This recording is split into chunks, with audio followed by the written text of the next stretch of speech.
Oi minha gente, como é que vocês estão? Eu espero que vocês estejam bem. Começando mais um vídeo aqui no canal, e se você é novo por aqui, caiu de paraquedas, eu sou a Anne, eu costumo falar sobre casos criminais reais, casos solucionados, não solucionados, casos misteriosos. Então se você gosta desse tipo de conteúdo, se inscreve aqui no canal, ativa o sininho para você não perder nenhum vídeo novo, deixe seu like, isso vai ajudar muito o canal a crescer, e compartilhe com aquela pessoa que você sabe que também vai gostar. Dito isso, bora pro vídeo. Natasha Campucci nasceu dia 17 de fevereiro de 1988 em Viena, na Áustria. Filha de Ludwig Koch e Brigitta Firne. Ela também tinha duas irmãs bem mais velhas do que ela, só que elas eram só da parte da mãe. As duas eram do primeiro casamento da mãe. A Natasha dizia que a mãe ela não era muito afetuosa, não era nem um pouco carinhosa, nem com ela e muito menos com as irmãs ou com o marido. Isso porque a Brigitta dizia que demonstrações de afeto e emoções eram sinais de fraqueza e que ela não precisava daquilo. A Brigitta, a mãe da Natasha, ela engravidou a primeira vez aos 18 anos e na segunda vez aos 19. Então ela era muito novinha quando ela teve a primeira filha. E isso fez com que ela tivesse que amadurecer muito mais cedo. Então ela tinha que cuidar das filhas, ela tinha que cuidar do marido, ela tinha que trabalhar. E após algum tempo ela acabou se divorciando, o que acarretou ainda mais trabalho para ela, porque ela precisava sustentar as filhas agora sozinha, né, praticamente. E isso tornou ela uma pessoa bem mais fria, bem mais rígida, com poucos momentos de afeto, de carinho. E quando ela foi ter a Natasha, ela já tinha 38 anos. E foi uma gravidez realmente inesperada. As duas irmãs mais velhas da Natasha, elas cuidavam dela como se fosse um bebezinho delas. Então elas banhavam, brincavam, alimentavam ela. E justamente por ter essa diferença tão grande de idade, elas viam a Natasha como uma forma de treinar para os seus próprios filhos no futuro. Já o pai da Natasha era bem mais brincalhão, bem mais carinhoso, ele passava algum tempo com a filha, ele era mais relaxado. Só que em contrapartida ele tinha sérios problemas de fidelidade e sérios problemas com álcool, além de não conseguir manter as finanças da família estáveis. Isso sempre criou muita briga, muita discussão na casa da Natasha, e isso tornava o clima, o ambiente super tenso, super desagradável. E a pessoa que a Natasha tinha mais ligação afetuosa, assim, de querer estar perto, era sua avó, que sempre lhe dava conforto, lhe dava atenção, lhe dava colo. A avó sempre lhe dava muito amor e muito carinho, que ela não conseguia receber da mãe e recebia bem pouco do pai. Disso a avó lhe dava muita proteção e muita segurança. Em 1993, os pais da Natasha decidem se separar, justamente por causa desses problemas de infidelidade, de dinheiro e os problemas também com a bebida que o pai dela tinha. E a infância da Natasha era bem complicada, justamente porque sua mãe ela era muito rígida e ela acabava sempre brigando ou descontando na Natasha, acabava batendo, acabava dando beliscões ou xingava ela. E isso foi criando muita insegurança na Natasha, foi criando uma tristeza na Natasha que ela não conseguia pôr pra fora. E aos 9 anos a Natasha começou a comer compulsivamente, o que acabou deixando ela com sobrepeso, e isso piorou ainda mais a insegurança dela, além de sofrer bullying na escola por causa do seu sobrepeso. Quando ela estava com 10 anos de idade, ela havia feito uma viagem para a Hungria com seu pai, e a viagem não tinha sido assim muito boa, porque ela tinha que acompanhar o pai pelos bares, assim, no meio da noite, da madrugada, porque ele queria beber e tal, então ela tinha que ficar com ele.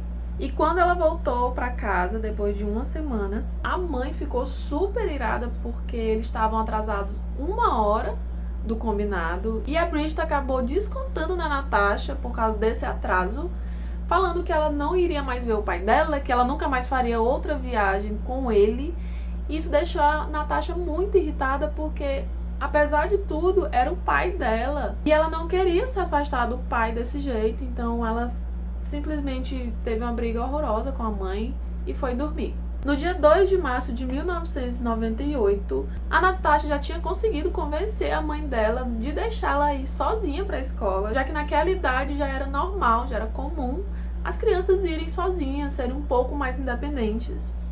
E como ela ainda estava muito irritada com a briga da noite anterior, a Natasha decidiu pegar o seu casaquinho, sua mochila, comer alguma coisa ali e sair para ir para a escola sozinha mesmo, sem dar tchau, sem ao menos se despedir da mãe. E no caminho para a escola, a Natasha vê um homem na calçada, meio distraído, ele estava encostado assim numa caminhonete branca, e ela ficou na dúvida se ela continuava na mesma calçada ou se trocava de lado, né? Trocava para outra calçada e passava. Só que ela meio que simplesmente ignorou e passou na frente dele. E assim que ela passou na frente desse homem, ele agarrou ela pela cintura e jogou dentro da caminhonete branca que estava com a porta aberta. Depois disso, ele rapidamente entra dentro do carro e começa a dirigir para bem longe dali. E mais ou menos meia hora depois, ele para o carro, cobre a Natasha com um pano, com um tecido, e vai puxando ela até que ele chega num cômodo todo escuro e mal cheiroso, deixa ela lá dentro e sai. E quando a Natasha percebe que ele já não tá mais lá, que ele já saiu de perto dela, ela tira o pano, percebe que ela não consegue enxergar nada, só sentir aquele cheiro horrível, e que ela não sabia onde é que ela estava e nem quem era aquela pessoa. Então ela só se cobre de volta e começa a chorar. E o tal homem misterioso se chamava Wolfgang Prokopiev. Ele era engenheiro de telecomunicações, tinha 36 anos. Ele já havia trabalhado na empresa Siemens, mas naquela época ele era apenas um autônomo, fazendo reformas em casas e apartamentos. Wolfgang era uma pessoa comum, basicamente. Ele não se sobressaía por habilidades ou nada fora assim do normal. Ele morava numa casa que pertencia ao seu avô, e na época que seu avô morava lá, ele havia feito um abrigo antibombas na época da Segunda Guerra Mundial. E quando o Wolfgang passou a morar sozinho, ele transformou aquele abrigo antibombas em um cativeiro. O cativeiro era um cômodo de 5 metros quadrados que havia apenas uma pia, um vaso sanitário e uma cama. Além disso, a porta do abrigo ele era uma maciça porta de concreto de mais de 150 quilos. Assim que a filha não chegou da escola, já tinha se atrasado já bem mais do que o normal, a Bridget decide ligar para a escola para saber o que foi que aconteceu, e quando ela descobre que a filha nem chegou a ir para as aulas, ela imediatamente liga para a polícia. As buscas pela menina se iniciaram no dia seguinte, com centenas de policiais espalhados tanto pela área da escola quanto pelo conjunto habitacional que a Natasha morava. Até mesmo tinha helicópteros sobrevoando toda a área, e diversas pessoas entraram em contato com a polícia para dar algumas informações.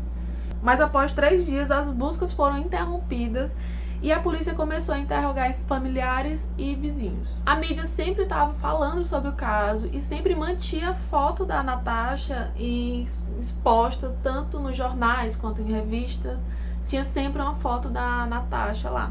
Foram mais de 130 pistas enviadas para a polícia, mas a única que realmente era relevante para o caso foi totalmente ignorada. O depoimento de uma garota de 12 anos que afirmava ter visto o exato momento em que a Natasha havia sido sequestrada por 2 homens que simplesmente a jogaram dentro da caminhonete branca não foi levada a sério pela polícia. Nos primeiros 6 meses de cativeiro, a Natasha não saiu em nenhum momento de lá, daquele cômodo, e o sequestrador sempre estava levando algumas coisas para ela, como comida, livros, jogos, algumas coisas que ela também pedia, questões de produtos de higiene, roupas. Ele sempre estava levando algumas coisas para ela. E a todo momento ele fazia uma tortura psicológica muito forte na criança. Ele sempre falava que ninguém estava procurando por ela, que a polícia não estava procurando por ela, nem a família. E sempre ameaçava ela caso ela tentasse fugir ou gritar, que iria bater nela ou até mesmo matar ela. Ele até disse que pediu dinheiro do resgate para os pais dela e que eles não iriam pagar, e que ela tinha muita sorte dele ainda cuidar dela e ficar com ela E como a família dela não a queria, ela viraria propriedade dele. E toda essa tortura psicológica abalava muito a Natasha, porque ela se sentia culpada por ter brigado com a mãe na noite anterior ao sequestro e ainda ter saído sem se despedir dela, como ela sempre fazia. E na cabeça dela, ela estava sendo castigada por ter sido desobediente com a mãe e ter sido uma má garota. E enquanto isso, a polícia finalmente deu ouvidos ao depoimento da garotinha que tinha visto todo o sequestro. E ao invés de deixar toda a investigação no sigilo, assim, sem dar muitas informações, a polícia simplesmente divulga na mídia que vão começar a fazer uma investigação e vão começar a examinar todas as caminhonetes brancas. E isso deu tempo para o Wolfgang simplesmente limpar e se livrar de qualquer vestígio da Natasha que tenha ficado na caminhonete, como cabelo ou alguma peça de roupa, alguma coisa nesse sentido, algum pertence dela. A polícia foi até a casa dele 40 dias após o sequestro. Falaram com ele, então eles foram ver o veículo, né, a caminhonete, que estava cheia de entulho, coisa de construção e tudo mais. E o Wolfgang simplesmente falou que estava fazendo uma reforma e por isso que estava aquela bagunça toda. E os policiais simplesmente aceitaram, tiraram só algumas fotos assim por fora e ficou por isso mesmo. E quando perguntado o que ele estava fazendo no dia do crime, ele só falou que estava em casa, sozinho, e que esse era o álibi dele. E mesmo assim a polícia não desconfiou nenhum momento dele. Pediram desculpas pelo incômodo e foram embora. Então isso foi muito criticado, porque se eles tivessem entrado dentro da casa ou feito uma investigação bem mais aprofundada, o sequestro da Natasha duraria apenas 40 dias e não mais de 8 anos. Depois disso, Wolfgang foi ficando ainda mais controlador e tinha muitas variações de humor, indo do calmo ao agressivo em pouquíssimos minutos e normalmente sem motivo aparente, e ele sempre descontava na menina. Ele acabou instalando um interfone dentro do cativeiro para que assim ele não precisasse descer toda vez que quisesse falar com a Natasha. Toda hora ele estava ligando para ela para saber o que ela estava fazendo. Se ela demorasse para atender o interfone, ele descia e gritava e xingava ela. E após 1 ano de cativeiro, a Natasha já estava numa tristeza assim profunda, porque ela não sabia se continuaria lá para sempre, pro resto da vida dela, se alguém iria encontrar ela, se ela iria conseguir fugir. E mesmo com toda a loucura dele, o Wolfgang ainda tentava agradar ela, tentava animar ela, ele levava jogos, doces para ver se ela se interessava. Só que quando ele percebeu que ela não estava se animando, que ela estava do mesmo jeito, ele decidiu conceder a ela um banho decente de banheira. Lembrando que no cativeiro não tinha chuveiro, não tinha banheira, só tinha uma pia, e era lá que a Natasha tentava manter sua higiene. Além disso, ela também lavava suas roupas na mesma pia. E nisso ele decidiu deixar ela subir. E antes dela subir, ele falou várias vezes que se ela gritasse ou se ela tentasse fugir, ele mataria ela, ele bateria nela. Então, mesmo o banho sendo super apressado, ela conseguiu renovar um pouco das suas esperanças. Depois disso, a Natasha começou a sair mais vezes do cativeiro. Então, 2 vezes por semana ela podia subir, tomar banho, comer e assistir um pouco de TV. Nisso, o Wolfgang começou a falar para ela parar de falar sobre a família dela, sobre o passado dela, e que ela teria que demonstrar alguma gratidão por ele estar cuidando e sustentando ela, tanto que ele a obrigou a escolher outro nome justamente para ela esquecer da outra vida dela. E a Natasha escolheu o nome Bibiana, que era de um personagem de um livro favorito dela. E foi assim que ele passou a chamá-la. No final do 2º ano de cativeiro, o Wolfgang ele já estava mais seguro de que a Natasha estava bem presa a ele. Então ele decidiu deixá-la sair um pouco da casa para respirar um ar livre, né? Já que ela estava 2 anos presa. Só que isso foi dentro da propriedade, foi tipo no quintal da casa. Aos 12 anos, a Natasha menstruou pela primeira vez. E o Wolfgang ele já tinha uma mania de limpeza bem complicada. E depois disso, essa mania chegou num nível extremo, tanto que quando ela sentava em algum lugar, ele sempre estava preocupado, ele ficava louco, achando que ela estava sujando qualquer lugar, assim, que ela encostasse. e começou a tratar ela como se estivesse sempre suja e repugnante. A partir dali, ele começou a ver ela não mais como uma criança e começou a mandá-la fazer os serviços da casa. Então a Natasha passou a cozinhar e a limpar toda a casa, sendo sempre criticada e humilhada, e além disso começou a ajudar na reforma do andar superior, carregando peso, assentando piso, fazendo trabalhos braçais assim perigosos e muito pesados, bem além da capacidade dela, além de longas jornadas de trabalho. E nisso também começaram as agressões físicas. O Wolfgang constantemente batia nela pelos motivos mais simples ou até mesmo sem motivo aparente. E a Natasha estava sempre com hematomas e dores no corpo que às vezes ela nem conseguia achar uma posição para dormir. Aos 14 anos, Natasha dormiu pela primeira vez no andar de cima. Ela dormiu algemada ao sequestrador num quarto trancado. E após dormir diversas vezes com ele nessa situação, ela tentou tirar a própria vida pela primeira vez. Natasha tentou se enforcar no cativeiro, mas sem sucesso nenhum. Depois disso, ela tentou novamente aos 15 anos, também sem sucesso. Nessa época, o Wolfgang simplesmente decide racionar a comida da Natasha. Ele dizia que ela estava gorda e feia e que iria limitar a comida para o seu próprio bem. As porções foram reduzidas demais a ponto dela ficar sem comer durante dias, apenas como forma de castigo.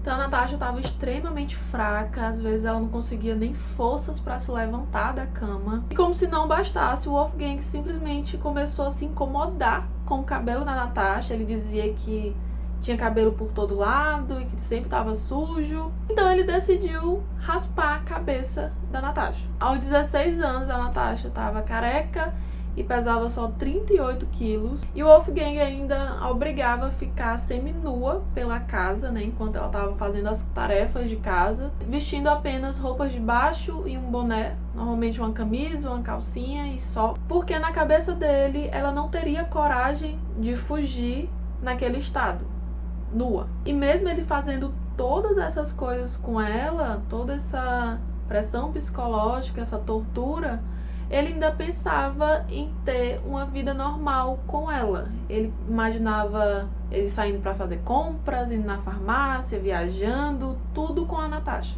Então ele decide pela primeira vez sair com a Natasha. Ele bota ela dentro do carro e eles começam a passear mesmo dentro do carro até chegar num bosque.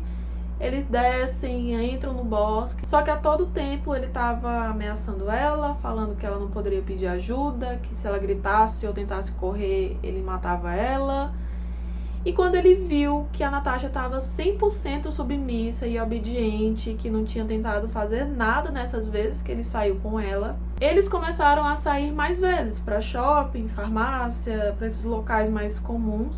E eles foram até para uma estação de esqui, como presente de aniversário de 18 anos da Natasha, que já estava chegando. No dia 17 de fevereiro de 2006, no seu aniversário de 18 anos, o Wolfgang lhe deu um vestido, um bolo, presentes. No dia 23 de agosto daquele mesmo ano, a Natasha e o Wolfgang eles estavam fora da casa, limpando e aspirando a caminhonete, porque ele decidiu que iria vendê-la. Então ele estava dando uma geral nela. Até que o celular do Wolfgang toca e ele atende, só que o barulho do aspirador tá muito forte, ele não consegue ouvir nada. Então ele entra pra dentro da casa e deixa a Natasha lá sozinha.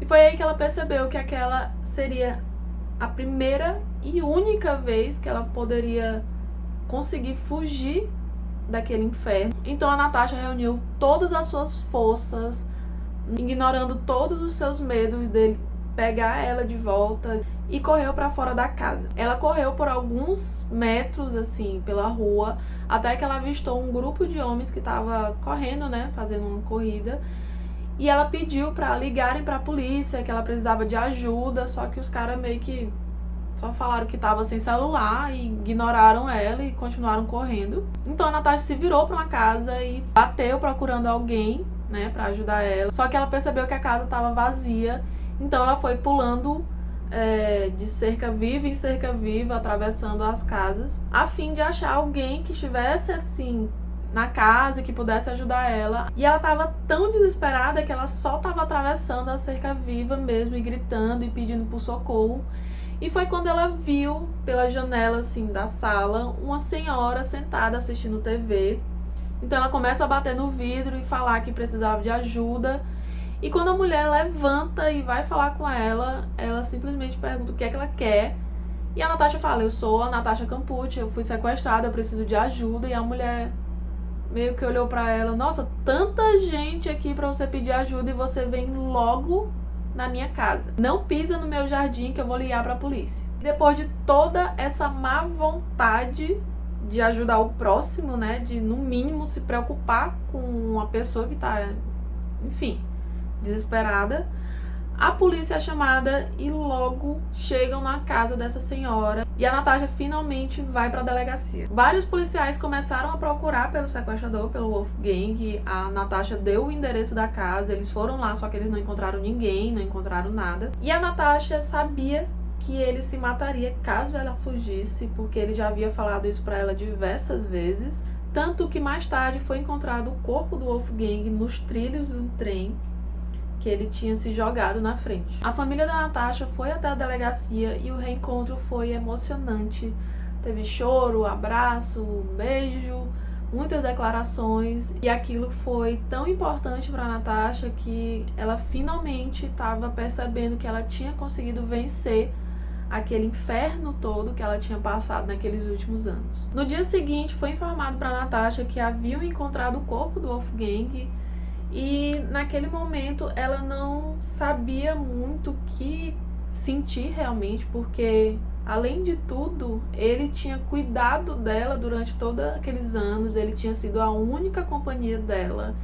Então foi um misto de emoções e quando ela processou tudo aquilo, ela conseguiu respirar com um pouco mais de alívio. A Natasha passou seus primeiros dias em uma ala psiquiátrica, sem nenhum contato ainda com a mídia ou com a sociedade, assim, o mundo lá fora, justamente para tentar reabilitar ela para voltar a viver na sociedade, em comum, já que ela tinha passado todo aquele tempo em cativeiro. Nesse meio tempo, a mídia sempre estava tentando conseguir alguma coisa na Natasha, alguma foto, alguma entrevista, alguma declaração sobre os envolvidos, quem tinha feito aquilo, o que realmente aconteceu. Só que como a Natasha estava meio que isolada, eles começaram a criar diversas teorias e mentiras sobre o caso. Apenas 2 semanas depois da sua fuga, a Natasha deu a sua primeira entrevista, o que gerou uma grande repercussão e foi vendida para diversos países e emissoras. Mas a postura da Natasha não era realmente o que todo mundo estava esperando. E isso chamou muita atenção e incomodou muita gente. A Natasha, ela não se mostrava uma pessoa frágil ou uma vítima, uma pessoa inferior. Muito pelo contrário, ela se mostrava uma pessoa bem centrada e bem firme. Como eles não estavam esperando nem pouco essa postura dela, esse jeito dela falar, porque a Natasha, ela teve que se blindar durante todo esse tempo com torturas psicológicas, físicas, e ela se tornou uma pessoa bem mais firme. E não era isso que a sociedade estava esperando, não. Estava esperando uma pessoa bem mais atormentada e fragilizada. E por isso eles começaram a falar que a Natasha tinha desenvolvido uma síndrome de Estocolmo pelo Wolfgang, que é quando a vítima meio que começa a admirar e a ter emoções pelo seu sequestrador. E isso a Natasha negou com todas as forças. Chegaram ainda a acusar a Natasha de estar ganhando dinheiro pela sua tragédia e que talvez o sequestro não tenha sido assim tão ruim quanto todo mundo pensava ou quanto ela estava falando. Em 2007, a mãe da Natasha publicou um livro sobre o caso e isso chateou bastante a Natasha porque a mãe havia colocado o fato sobre o Wolfgang que a Natasha não queria tornar público. Em 2010, Natasha publicou seu primeiro livro sobre o caso, chamado 3.096 Dias, que se tornou um best-seller e foi traduzido para diversos idiomas. A casa de Wolfgang ainda ficou para Natasha e ela decidiu que não iria vender, não iria fazer nada, porque ela não queria que aquilo se tornasse um ponto turístico, justamente onde foi o seu cativeiro. Ela não queria que tivesse essa fama. E ela disse que se algum dia vendesse, ela destruiria todo o cativeiro, de alguma forma. Ela também processou e ganhou um processo contra a polícia pelo trabalho muito mal feito e indiferente nas investigações. Hoje a Natasha vive sozinha em seu apartamento em Viena, só que ela vive uma vida bem mais reclusa, longe dos holofotes. Ela ainda publicou mais 2 livros. O segundo foi em 2016, que é chamado de 10 anos de liberdade, que é falando sobre a sua reintegração à sociedade, todo o assédio que ela sofreu pela mídia. E o outro foi bem mais recente, foi em 2019. Então ela vive bem reclusa, fugindo mesmo de toda aquele alvoroço da mídia, principalmente na cidade dela. E é isso, minha gente, esse foi o caso de hoje. Vocês já conheciam esse caso da Natasha? Me conta aqui nos comentários. Se você gostou, não esquece de deixar seu like, compartilha com aquela pessoa que você sabe que também vai gostar. Não se inscreveu ainda? Se inscreve no canal, isso vai ajudar muito o canal a crescer. Ativa o sininho para você não perder nenhum vídeo novo. E até a próxima!